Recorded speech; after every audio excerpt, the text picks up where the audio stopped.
Kelsey, I have my hat, and today I'm filming another series review video of a series that I had some really mixed feelings about, and that is the Leviathan trilogy by Scott Westerfeld. I read some of Scott Westerfeld's older books in high school. I remember liking his Uglies series and disliking his Midnighters series, but I decided to pick up Leviathan last winter because I was curious about steampunk in books, and I'd never really read a pure steampunk book. And the Leviathan trilogy is a young adult steampunk alternate history of World War I. The first book is Leviathan, the second book, which I read a few months ago, is Behemoth, the third book, which I just read, is Goliath. I finished this earlier this month, and as I got all three books from the library, this is the only one that I physically got right now,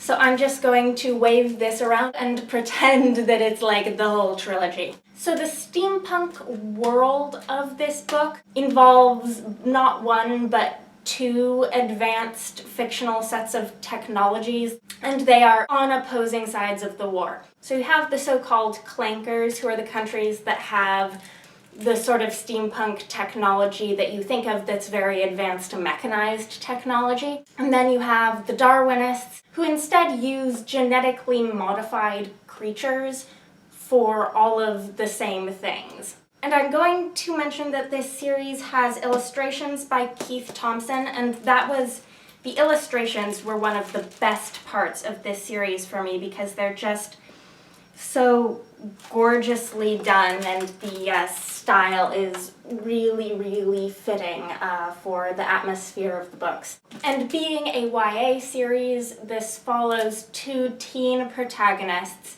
One of them, Darren, is a Scottish girl who has disguised herself as a boy. In order to join the British Air Force, she ends up on the airship Leviathan, which is like a giant hydrogen-filled, genetically modified whale that flies. And then the second point of view is Alec, who is an Austrian prince. And I was really emotionally invested in Darren's storyline because I was raised on Shakespearean comedies, so the adventurous girl disguised as a boy having adventures is something that is a familiar trope that I enjoy a lot. And she's a really bold, fun character with a big personality. I found I did not care so much about Alec except as he related to Darren. And I read these books very, very quickly. They are very light reading, there's not a lot of text per page, and the illustrations take up a good deal of space. And regardless of how I was feeling about the books and whether or not I was liking them, I found them to be page-turners that I couldn't put down until I was done. And I gave a wide range of ratings to these three books, and I don't think it's because the actual quality of the books varies from book to book so much. I think it was more a reflection of how each book sort of changed my perception of the series as a whole. I gave the first book, Leviathan, 3 stars. I gave the second book, Behemoth, 4 stars, but Goliath, the third book, I only gave 2 stars. And I had 2 major problems with the first book. One being that it took so dang long for the 2 protagonists to actually encounter each other. And you knew they were going to because they were the 2 protagonists of this series, but a long sequence of really outrageous events had to happen for them to get anywhere near each other in the first place. So much of the first book I was flipping through like, can we get to the part where they meet each other? Can we get to the part where they meet each other, please? The second problem I had with the first book, which continued through all 3 books, is how extremely heavily the writing in this series relies on just a sequence of action scenes, one after the other. Like, as soon as one action-packed thing dies down, something has to start cooking for another big action scene to happen. And I am as much a sucker as the next person for an action-packed plot that keeps you on edge. but I don't actually enjoy reading action scenes. So I found myself a lot of the time actually like flipping ahead in these books to say like how many pages / chapters is it going to take until there's actually a conversation happening between characters that I care about, or like characters actually thinking about things that matter. Like, when is the big action bit going to get done?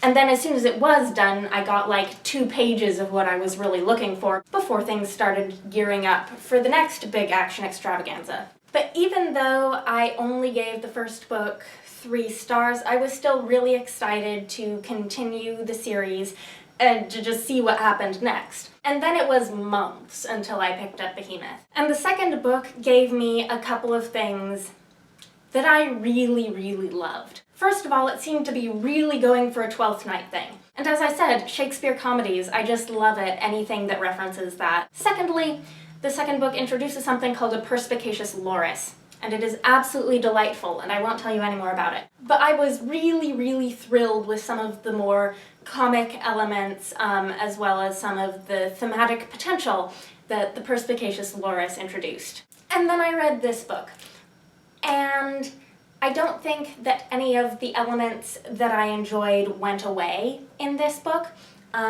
The romance plot did pretty much exactly what you could tell it was supposed to do. The perspicacious lorises, there are 2 of them, were still there, but I had secretly hoped that they would end up being like this really big deal in the overall scheme of things. And it seemed like it was set up so that that could happen, and it didn't really, so I was disappointed on that front. And overall, I feel like this book highlighted things for me that had been problems for me for the whole series that I just hadn't quite put my finger on. Pretty much all of the secondary characters in this series are broad caricatures, and there were certain characters that I was hoping and sort of expecting were going to get suddenly dimensional and interesting in the final book, and that also didn't happen, so that left me wanting a bit. There are some characters who just like spring up later in the series from earlier in the series that in ways that I found were completely unbelievable. But the biggest issue that arose for me that I finally felt like, aha, I figured it out. This is what I'm not really feeling about this series, that I hadn't quite figured out what it was before,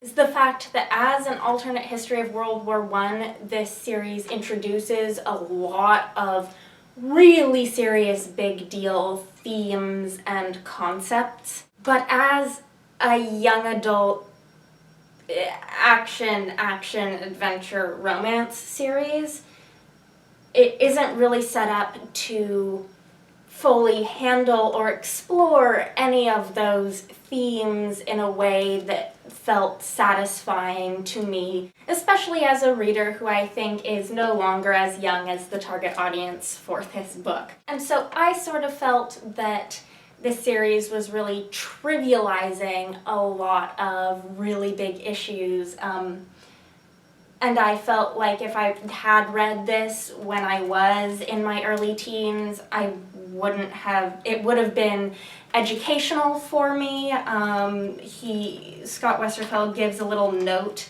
in the back of each book as to where he gets his actual historical inspirations from World War I era history and how he has changed it. So I think that would have been really cool if I were younger, but I found it to be a little lacking. Also, along with the sort of notion of these big themes that weren't fully explored, this series physically travels around the world on the airship Leviathan, so I enjoyed that it showed us these different portions of the world and parts of the conflict, but that also left me feeling like sometimes the author was just dumping us in a place for a while and then leaving without fully developing all of the themes and characters that he had introduced us to in that part of the world. So that was something where I sort of liked the thought and the effort, but it just didn't end up working for me because I tend to like, as a person, deeper explorations of the topics that a book chooses to cover, as opposed to something that's really ambitious in scope but then doesn't address the issues it brings up in great detail. Another problem that I had to do with the Darwinist versus clanker technology premise, and this is something that I was very much aware of from the first book and I had been watching to see if it would be addressed.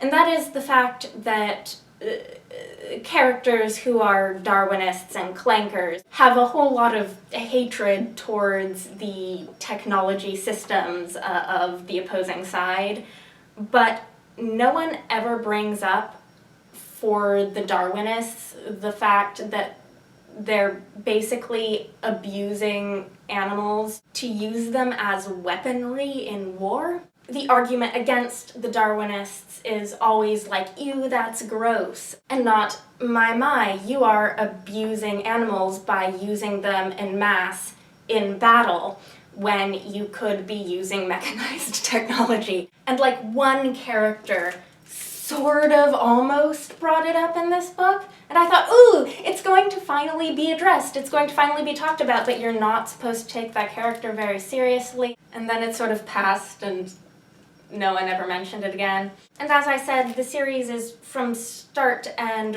really based on this gear up for the next action sequence and then a little bit of lull in between and then gear up for the next action sequence structure that it did the job, it kept me reading, but it wasn't fulfilling for me. So I gave Leviathan 3 stars for the fun, empty-calorie romp, Behemoth 4 stars because it introduced some things that I was really excited about, but Goliath 2 stars because it ended up sort of disappointing me in the series as a whole. But despite my problems, these were books that I did want to pick up and keep reading to see what happened next.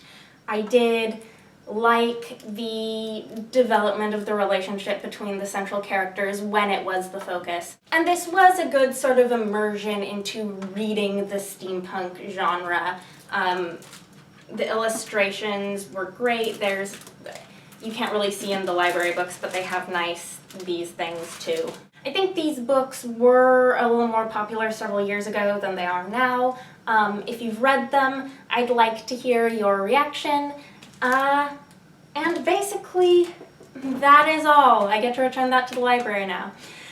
Okay, bye.